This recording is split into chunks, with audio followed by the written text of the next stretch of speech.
Welcome back again. This is Paul of Simmons Research, and we're going to do 6 customer service activities. Okay, let's get started. And the 6 activities that we're going to go through are building rapport challenge, speed response drill, tone of voice challenge, the extra mile brainstorm, positive language challenge, and the complaint iceberg. The complaint iceberg. Okay, let's get started. So activity number 1, the building rapport challenge.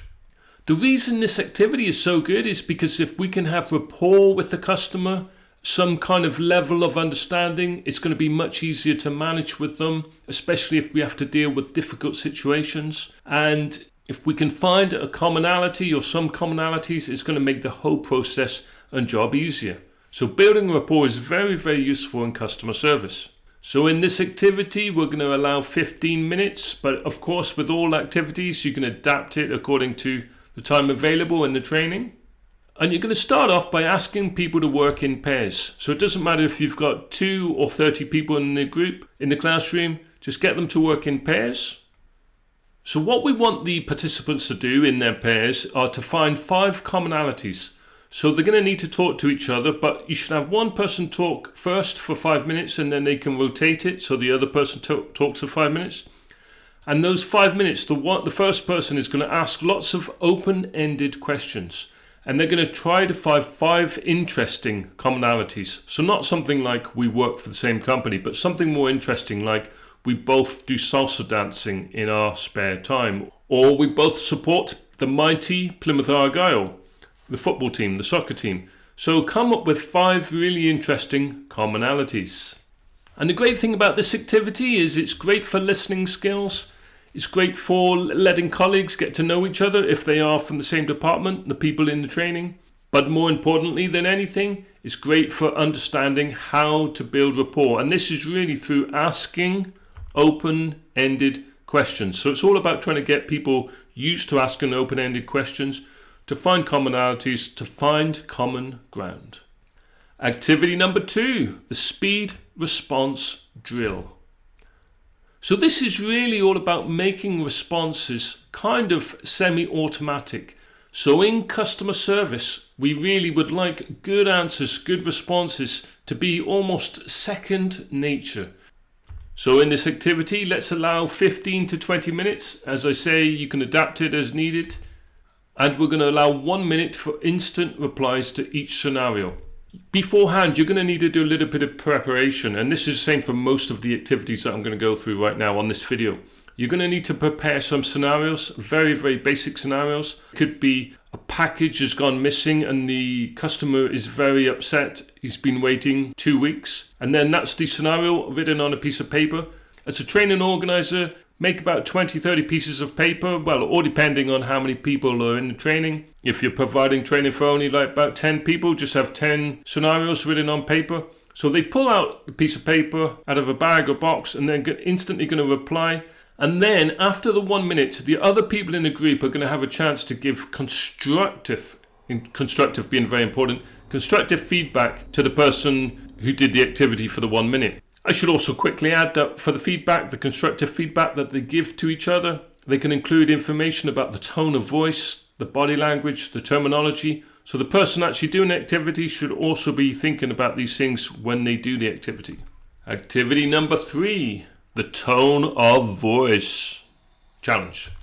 So once again, as the trainer, as the manager, you're going to prepare beforehand about 20, or depending on how many people you have in the training, prepare a bunch of customer service expressions that are very typical that you would usually hear. Just to give you one example, it could be like, I'm really sorry, but unfortunately, we are unable to offer a refund.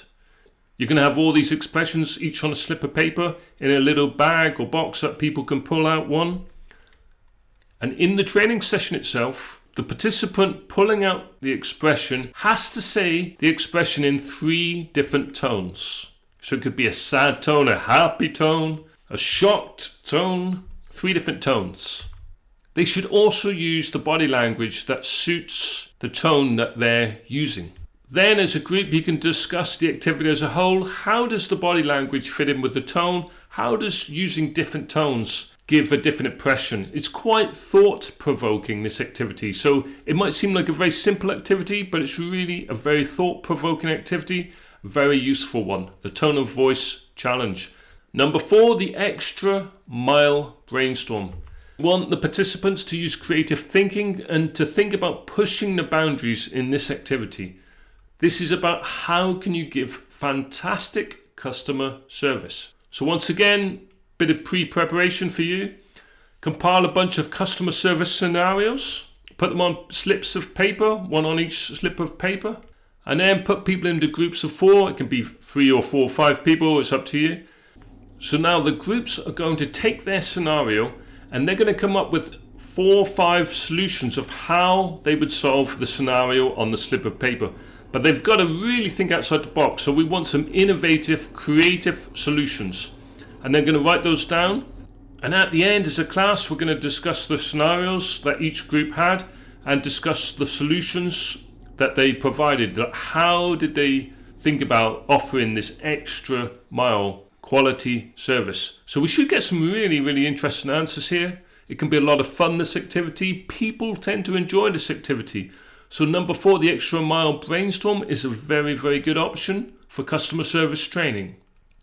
Number 5, the positive language challenge.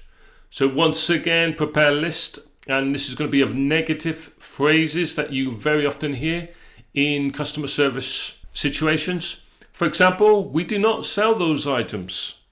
A customer service rep could just say that one sentence. It's not very helpful to the customer, but you do hear this type of thing sometimes. So we're going to provide each person, or you can put them into groups if you wish, of 3, 4, 5 people, and as a group or as individuals, they have this list of like 10 or 20 common negative phrases, and they must rephrase each phrase on the list. So this example of we do not sell those items could become something such as, unfortunately, we do not sell that item anymore, but we produce a similar item that is even better and we have it in stock.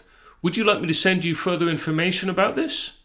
And as a class at the end, have one person or have one person in each group say one of the phrases that they have worked on and to give their solution, or you can have one phrase and ask different people what they gave as a solution and see what kind of answers people come up with. And I think this is a really, really good exercise for practicing positive language, and it's quite an easy activity but very thought-provoking. Once again, it gets people into the habit of thinking in a positive manner when it comes to terminology. Number 6, the complaint iceberg. So with your prepared scenarios, let's just look at the iceberg actually there. The point of the iceberg is that we have a problem, we have an issue that the customer has, but as you can see, underlying, underneath the water, underneath the iceberg, that is where the underlying problem is. So we want to understand the underlying problem of a complaint. The complaint could be the item broke as soon as I took it out of the box. And in small groups, we're going to have the participants try and list, well, not try, they will list 3 potential underlying possible causes and the solutions that they would suggest. Once again, they can be creative, it's up to them, but you want them just to try and think about what kind of reasons a problem, an issue could happen. Well, that's it. That's the 6 activities for customer service training. I hope you found them useful. By the way, if you are interested in training on dealing with difficult people, then we have the training course materials. The link will be below underneath this video. And thank you so much for watching. I always say this, but I really, really, really do appreciate you giving up your time to watch this video. I will see you in the next video. Thank you so much. I'm Dr. Paul Simmons. See you soon.